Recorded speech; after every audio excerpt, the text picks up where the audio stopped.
Mein Name ist Gerhard Roth.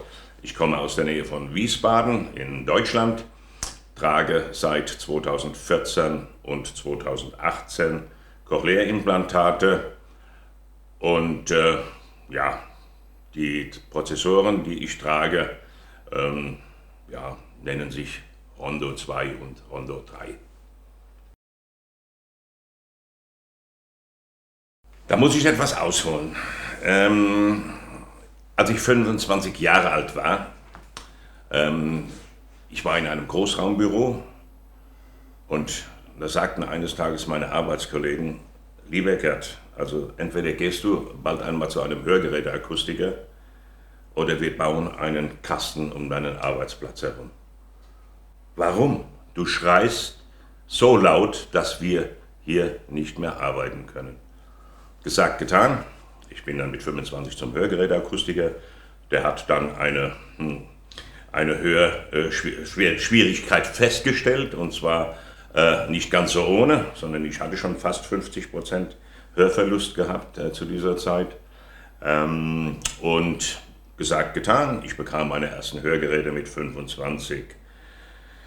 Das ging dann bis zu meinem 62. Lebensjahr. 2013. Ich war noch mal beruflich auf einer ziemlich großen Deutschlandreise und habe pro Tag ca. 10, 12, 13 Kunden besucht und bin abends dann relativ fertig und kaputt ins Bett gefallen, weil ich habe sie nicht mehr verstanden. Ich war gesundheitlich angeschlagen, habe dann festgestellt, dass mit mir irgendetwas nicht in Ordnung ist, habe mich untersuchen lassen in einem Krankenhaus und es war ein ziemlich langwieriger Prozess. Es wurde festgestellt, dass ich einen Burnout hatte mit depressiven Stimmungen, die sich schon relativ heftig abgezeigt haben. Und die Depressionen waren dann durch den Hörverlust so stark, dass ich auch mit Suizidgedanken kämpfen musste. Das war nicht lustig, habe mich dann privat in eine psychiatrische Anstalt begeben, war 9 Wochen in der Psychiatrie und habe dort versucht, wieder ins Reine zu kommen. Und bin dann am 9. Januar 2014 aus der Klinik entlassen worden und musste dann Entscheidungen treffen. Entscheidungen waren, noch einmal zum Hörgeräteakustiker zu gehen, der mir sagte, ich wäre austherapiert, Hörgeräte helfen nicht mehr. Das hat mich nochmal ein Stück zurückgeschmissen, bin aber dann zu einem HNO-Arzt nochmal gegangen und der sagte mir, was der Hörgeräteakustiker gesagt hat, das stimmt, aber es gibt eine Möglichkeit. Und zwar ein Cochlea-Implantat. Er hat mir die Kontaktdaten gegeben von einer Klinik in Mainz und da habe ich einen Termin vereinbart für ein Erstgespräch.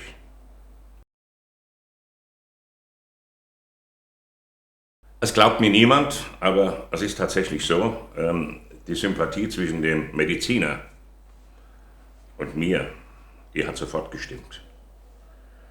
Und er hat mich aufgeklärt und ich hatte vorher, ich schwöre es, noch nie wirklich etwas von einem CI oder ich habe mich noch nie mit einem Cochlea-Implantat beschäftigt. Ich habe es irgendwann mal gelesen, aber mich hat es einfach nicht interessiert. Er hat mich aufgeklärt und ich habe in diesem 1-Stunden-Gespräch nur eine Frage zum Schluss gestellt. Herr Doktor, können Sie mir versprechen, dass ich, wenn ich Ja sage, dass ich wieder hören und verstehen kann? Er sagte zu mir, versprechen, Herr Roth, kann ich Ihnen nicht. Aber die Wahrscheinlichkeit, dass es funktioniert, liegt zwischen 80 und 90%. Und da habe ich gesagt, Herr Dr. Diehl, wann können Sie mich implantieren? Nicht mehr und nicht weniger. Und ein halbes Jahr später wurde ich dann zum ersten Mal implantiert.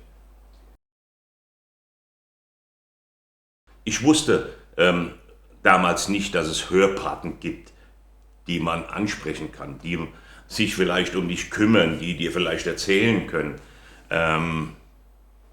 Es gibt eine Möglichkeit. Du brauchst keine Angst haben. Wir sind bei dir. Ne? Wir helfen dir. Wir helfen dich über die Schwelle zu tragen. Ich hatte es nicht. Ich hatte es nicht und bin froh, dass es heute Hörpaten gibt, die man fragen kann. Ne? Hallo, gibt es eine Möglichkeit? Ich habe ein Problem. Kannst du mir helfen? Ich möchte etwas zurückgeben. Ich habe wieder Lebensgefühl. Ich habe wieder Spaß am Leben. Ich habe Freude am Leben. Ich habe Lebensqualität. Und das ist mit nichts zu bezahlen. Das ist mit nichts zu bezahlen. Und da sage ich immer als erstes, die Erwartungshaltung bei einer OP, bei einer Implantation, setze sie nicht zu hoch. Gebe dem Ganzen, als zweites, gebe dem Ganzen Raum und Zeit. Nicht glauben, Implantat drin, Prozessor angedockt und dann ist alles okay. Nein, gebe allem Raum und Zeit. Und als drittes, mach dir einfach mal Gedanken, wenn du einen Hörverlust hast von 70, 80 oder 90% und kommst durch die Implantate jetzt wieder auf 50, 60, 70, 80, 90%, ist es doch ein Zugewinn deiner Lebensqualität.